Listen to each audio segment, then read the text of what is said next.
What's up, filmmakers? Omar Garza here, and today I'm putting the spotlight on 3 of the most underrated aspects of the Blackmagic Pocket Cinema Camera, 6K and 4K.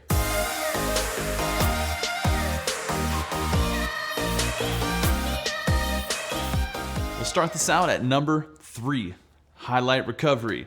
There's a lot of misinformation about how the dynamic range of the Pocket Cinema Camera 4K and 6K works. And while there is a sliding chart that I'll show here, the highlight recovery function only works below the native ISO. What I mean is, in your editing software, under the raw settings, you're going to need to be under 400 or between 1250 and 3200. That doesn't mean you actually need to be shooting in those ranges, although that is what I would recommend.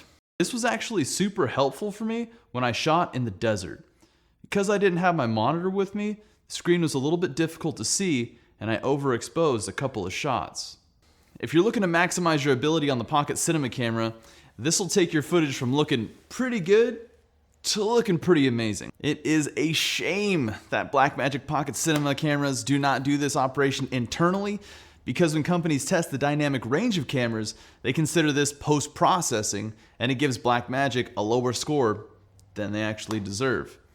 Okay, so I have a little bit of footage here of the Alexa Mini, and we're going to compare that to the Blackmagic footage.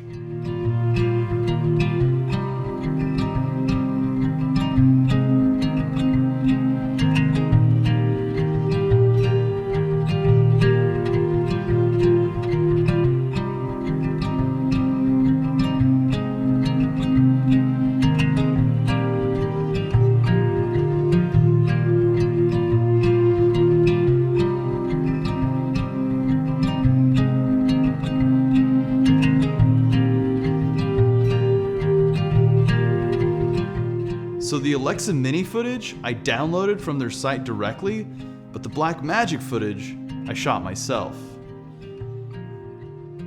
Even though these cameras are worlds apart on paper, the differences are more nuanced and minimal to my eye.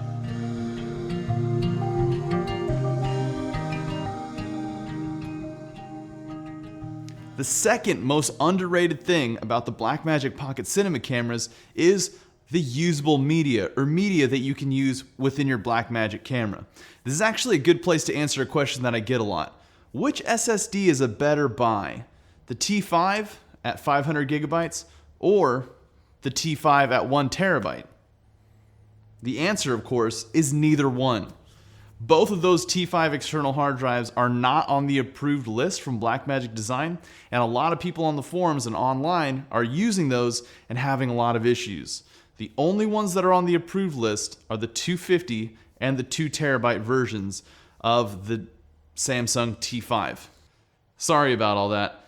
The underrated aspect is that you can record 4K 60p in ProRes to an SD card. That's ridiculous. Besides the fact that that ProRes is so sharp. Like I was saying before, let's make sure that we use approved media, so approved SD cards, and my favorites are the Sony Tough cards because they're super easy to find. Anytime you need them, you can always pick one up. Okay, and now, the number 1 most underrated aspect of the Blackmagic Pocket Cinema Camera 4K and 6K is their 1080p.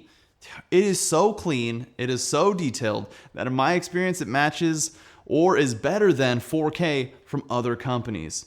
Here are some examples of the 1080p from the Blackmagic compared to the 4K of the EOS R.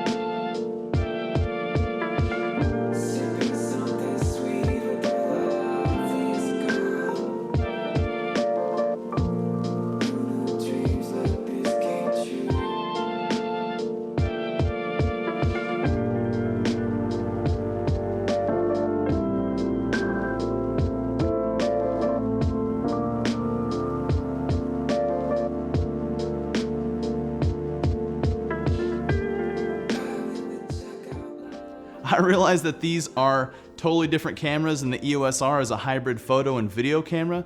I'm just using this as an example to compare two similarly priced cameras, with the Blackmagic 4K coming in at like $1,300, the EOS R coming in at $1,800, and the Pocket Cinema 6K coming in at that $2,000 mark.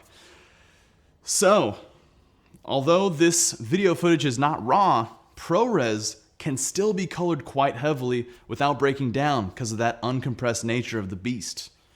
Having this ultra high quality 1080p can really help you, especially if you're running and gunning and storage gets really scarce, or if you're handing off this footage to someone else and they are actually editing it on their own computers, which may not be able to handle Blackmagic RAW, which may not be able to handle 4K resolutions or 6K resolutions. This is always a great go-to. All right, guys, as a filmmaker, I know we're often tempted to buy new gear, with manufacturers coming out with new stuff all the time. I'm looking at you, Canon R5. Hopefully this helps you maximize your ability with your current camera. But I am curious, what's your favorite thing about your Blackmagic camera? Leave it down in the comments below. We'll get to it next week. Peace!